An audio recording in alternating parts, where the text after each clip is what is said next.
નમસ્કાર, હું પૂજા રાવલ. તમે જોઈ રહ્યા છો સમાચાર મેં આગે ન્યૂઝ. હવે જોઈએ આજના સમાચાર. મહેસાણાના રાધનપુર ચોકડી પાસે 3 દિવસ પહેલા જૂની અદાવતમાં થયેલી યુવકની હત્યાના કેસમાં પોલીસે 3 આરોપીઓને ઝડપી લીધા છે. 15 એપ્રિલની રાત્રે થયેલ હત્યા બાદ હત્યારાઓને પકડવા મહેસાણા બી ડિવિઝન પોલીસે 50થી વધુ સીસીટીવી ફૂટેજની અને ટેકનિકલ સર્વેલન્સ અને બાતમીદારોની મદદથી હત્યામાં વપરાયેલી કાર GJ02 EG8721 ના માલિકની ઓળખ કરવામાં આવી હતી. પોલીસે રાહુલ રમેશ વાઘેલા, રાહુલસિંહ વિનુસિંહ વાઘેલા અને વિકાસ ઉર્ફે વિક્કી ચેનાજીને ગાડી સાથે ઝડપી લીધા છે. ચોથો આરોપી દશરથજી ઉર્ફે પિન્ટુભા હજુ ફરાર છે. પીઆઈ નિલેશ ઘેટિયાના જણાવ્યા મુજબ આરોપીઓ હત્યા બાદ ટીંબા, સતલાસણા, અંબાજી અને પાટણ જેવા વિસ્તારોમાં ફરતા હતા. તેઓ બલેનો કાર અને અન્ય વાહનમાં ભાગવાની તૈયારીમાં હતા, પરંતુ ઊંઝા હાઈવે પરથી ઝડપાઈ ગયા હતા. મહેસાણા એલસીબી પોલીસે એક શંકાસ્પદ યુવકની અટકાયત કરી હતી. આરોપી ડીસાના ગંજીપુરા ગવાડીનો રહેવાસી પાયડિયા મોહમ્મદ આઝમ ઇકબાલભાઈ તરીકે ઓળખ થઈ હતી.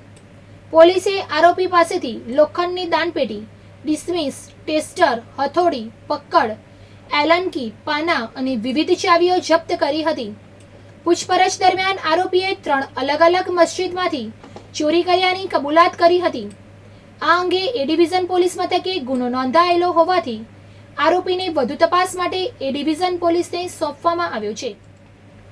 પાટણની GMERS સંચાલિત ધારપુર હોસ્પિટલમાં 4 વર્ષના બહેરા મૂંગા બાળકનું સફળ ઓપરેશન કરવામાં આવ્યું છે.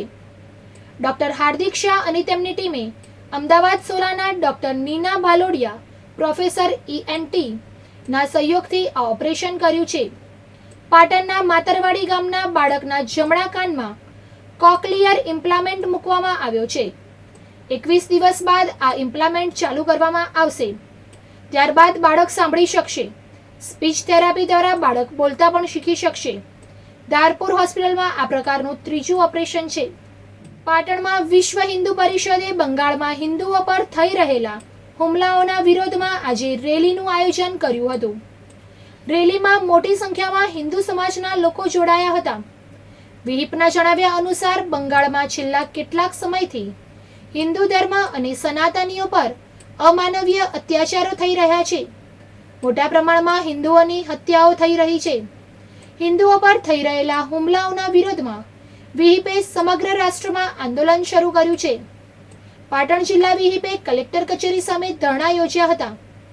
રેલી દરમિયાન દેશ બચાવો, મમતા હટાવો અને જય શ્રી રામના નારા લગાવવામાં આવ્યા હતા. વિહિપની મુખ્ય માંગણી બંગાળમાં તાત્કાલિક ધોરણે રાષ્ટ્રપતિ શાસન લાગુ કરવાની છે. આ માંગણી સાથેનું આવેદનપત્ર કલેક્ટરની સુપરત કરવામાં આવ્યું હતું.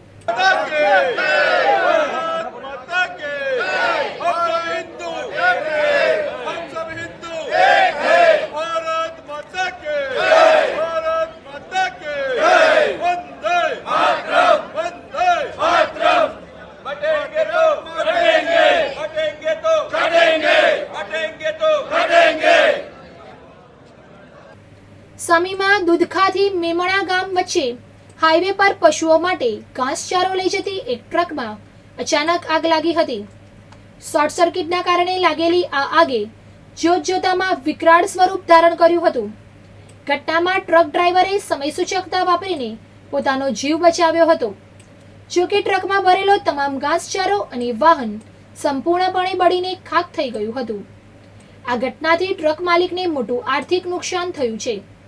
સ્થાનિક લોકોએ આગની જાણ થતાં તુરંત જ ફાયર બ્રિગેડને જાણ કરી હતી. આગને કાબૂમાં લેવા માટે ફાયર ફાઇટર્સની ટીમે ઘટના સ્થળે પહોંચી કાર્યવાહી હાથ ધરી હતી. સદનસીબે આ ઘટનામાં કોઈ જાનહાનિ થઈ નથી. ગાંધીનગર એલસીબીએ અડાલજ પોલીસ સ્ટેશન વિસ્તારમાંથી બાઇક ચોરીના ગુનાનો ભેદ ઉકેલ્યો છે. પોલીસે કલોલના સઈજ ગામના મહેશ દંતાણીની ધરપકડ કરી છે. આરોપી પાસેથી બાઇક મળી આવ્યું છે. આ બાઇક પર ખોટી નંબર પ્લેટ GJ18L1802 લગાવેલી હતી. બાઇકની કિંમત ₹15,000 આંકવામાં આવી છે. આરોપી પાસેથી એક ડુપ્લિકેટ આરસી બુક પણ મળી આવી છે. ગાંધીનગર રેન્જ આઈજી વિરેન્દ્રસિંહ યાદવ અને એસપી રવિ તેજા વાસમ શેટ્ટીના માર્ગદર્શન હેઠળ એલસીબી પીઆઈ ડીબી વાડાની ટીમે કામગીરી કરી હતી.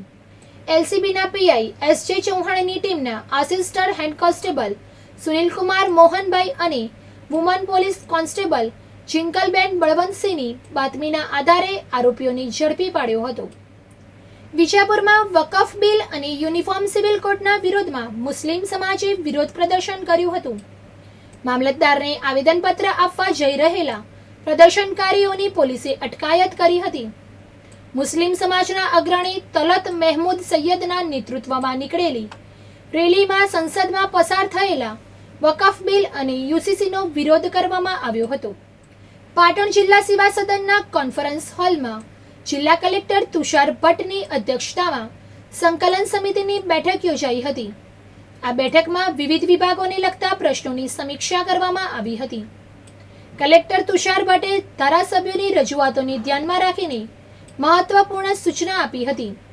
તેમણે જિલ્લા વહીવટીતંત્રને ધારાસભ્યો અને પદાધિકારીઓને સમયસર માહિતી પૂરી પાડવા જણાવ્યું હતું. બેઠકમાં લોકોની અરજીઓના નિકાલની સમીક્ષા કરવામાં આવી હતી. નિવૃત્ત કર્મચારીઓના પેન્શન કેસની વિગતો પર પણ ચર્ચા થઈ હતી. આ બેઠકમાં જિલ્લા પંચાયત પ્રમુખ હેતલબેન ઠાકોર, પાટણના ધારાસભ્ય કિરીટભાઈ પટેલ અને ચાણસ્માના ધારાસભ્ય દિનેશભાઈ ઠાકોર હાજર રહ્યા હતા. આ ઉપરાંત જિલ્લા વિકાસ અધિકારી સીએલ પટેલ, નિવાસી અધિક કલેક્ટર વીએલ બોડાણા, પ્રાંત અધિકારીઓ અને મામલતદાર સહિતના અધિકારીઓ પણ ઉપસ્થિત રહ્યા હતા. વધુ સમાચાર માટે જોતા રહો સમાચાર મેં આગે ન્યૂઝ.